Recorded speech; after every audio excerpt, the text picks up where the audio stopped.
бул окуя Америкада болгон окуя да. Бир өспүрүм кызы бар экен, 14 жашта, Матильда деген. Өзү болсо профессор экен, университетте иштеген.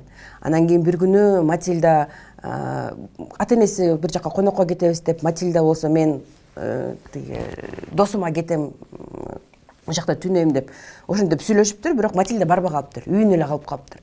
Анан эртеси күнү ата энеси келгенде Матильда буларга сюрприз жасайм деп жанакы үйүндө, эки этаж үйүндөгү бир чуланга жашынып алат экен да. Анан папасы үйгө киргенде эле жанакы эмелерди угуп баштайт. Ар кандай мындай. Да. Анан кийин сразу эле ойлонот да, үйгө уру кирди окшойт деп. Жана пистолетин алып алат экен. Анан киргенде эле Матильда пух деп атасын жанакы сюрприз кылайын деп пух дегенде ал атып жүрөт Матильданы. Матильда өлүп калат.